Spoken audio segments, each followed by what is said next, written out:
Allez, let's go, one shot, c'est parti. Mes chers amis, bien le bonjour, bienvenue sur Bazar Historique.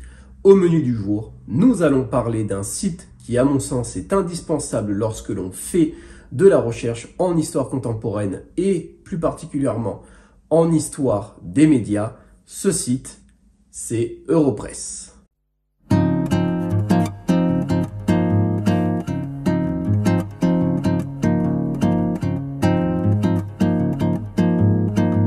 Tout d'abord, avant de poursuivre, j'aimerais vous remercier parce que vous êtes de plus en plus nombreux à être abonnés à la chaîne.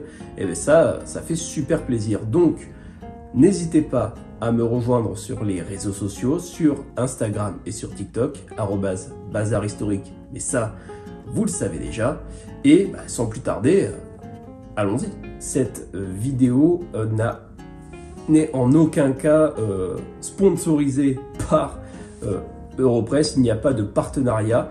Je vous présente simplement l'outil pour si jamais vous voulez faire de la recherche dès la rentrée prochaine, pourquoi pas vous familiariser avec l'outil et apprendre à vous en servir pour démarrer au mieux vos recherches en histoire contemporaine. Avant de vous faire une démonstration de comment on utilise Europress, je vais vous faire un rapide topo sur ce qu'est Europress à l'origine.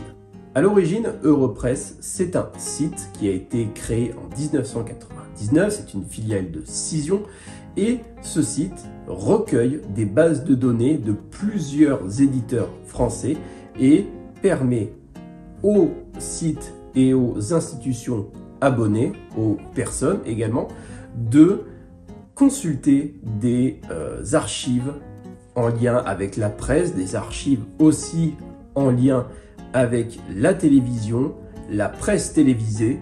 Donc, c'est vraiment un formidable outil qui permet de collecter, de faire une veille informationnelle et qui permet aussi de recueillir des informations anciennes, tout comme des informations récentes. Vous pouvez remonter très loin dans les bases de données au début du XXe siècle. Europress, je l'ai poncé de fou pendant mon mémoire, quand j'ai rédigé mon mémoire de recherche sur les guignols de l'info, et à l'heure d'aujourd'hui, je l'utilise encore pour la réalisation de mon projet de thèse. Donc, si, comme moi, vous faites de l'histoire des médias, vous faites de l'histoire de la presse, dites-moi dans les commentaires quelle est votre expérience avec Europress. Je serais curieux d'en discuter avec vous parce que franchement, moi, je dis chapeau.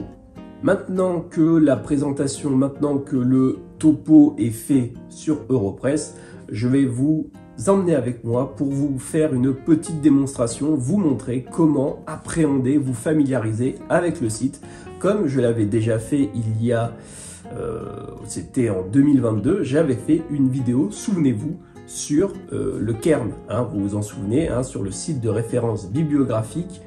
Là, ce sera la même chose, mais sur Europress. Donc, c'est parti. Nous y voilà, nous sommes sur le site Europress, il se présente de cette façon. Je tiens à préciser cependant, vous pouvez le voir en haut à droite, il est indiqué étudiant. J'y ai accès grâce au site de l'Université Bordeaux-Montaigne, donc en tant qu'institution, vous y avez accès gratuitement, dans le sens où c'est votre université qui est abonnée au service d'Europress. Sinon, si vous voulez y avoir accès en tant qu'utilisateur libre, il va falloir, malheureusement, prendre un abonnement. Donc là, comme je vous le montre à l'écran, vous pouvez choisir votre période, vous pouvez également choisir la région concernée par votre recherche et vous avez l'onglet recherche avancée.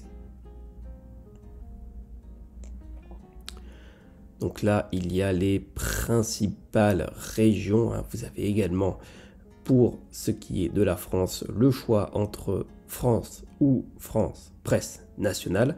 À la différence, c'est que si vous cliquez sur France, vous aurez l'intégralité des titres de presse, c'est-à-dire la presse nationale, mais également la presse régionale et la presse locale. Donc vous aurez les deux. Et si vous faites le choix de France Presse Nationale, alors vous aurez accès aux principaux titres depuis le début du XXe siècle. Donc là, vous avez accès à un énorme catalogue, que dis-je, un immense catalogue d'informations. Donc vous avez le choix entre toutes les régions. Vous avez l'Afrique, l'Asie, vous avez l'Océanie, le Moyen-Orient. Vous avez également le choix de sélectionner les réseaux sociaux, comme vous pouvez le voir en bas de la fenêtre de sélection. Donc vous avez vraiment un choix énorme pour ce qui est de l'information que vous souhaitez sélectionner.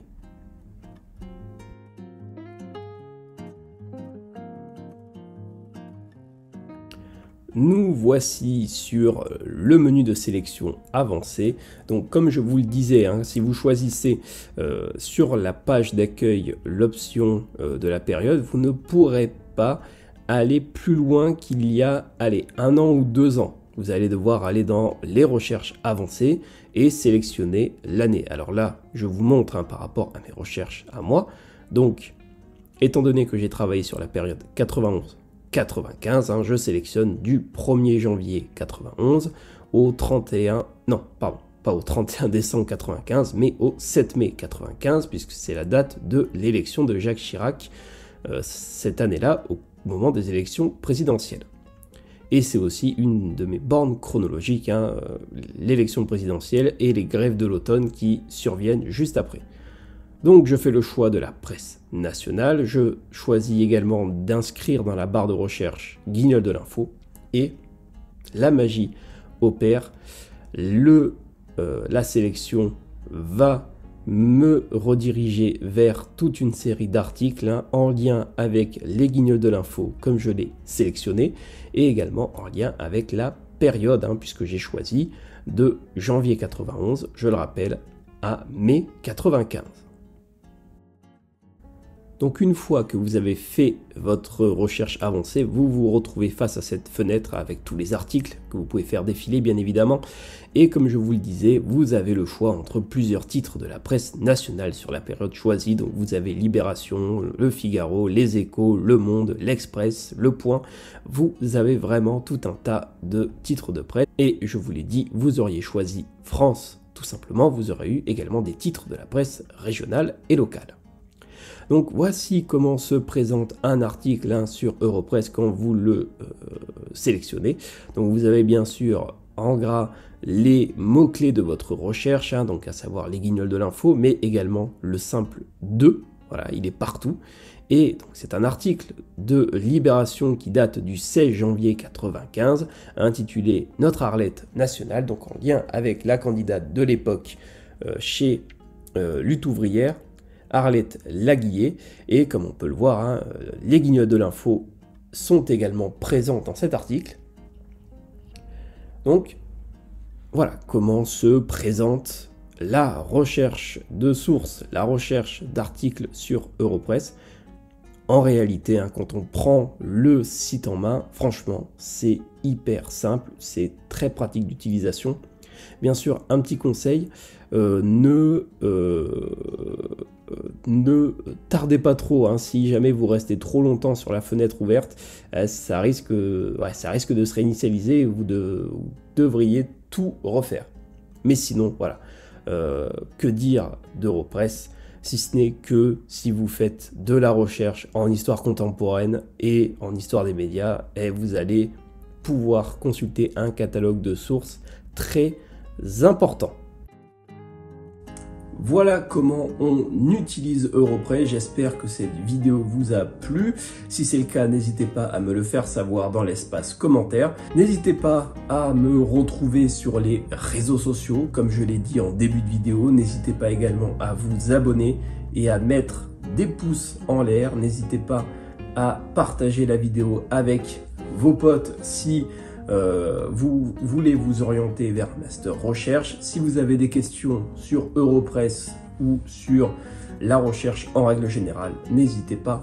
L'espace commentaire est fait pour ça. C'était Bazar Historique. On se retrouve mercredi 18 h pour un nouvel épisode de Leçons d'Histoire. À la prochaine. Ciao.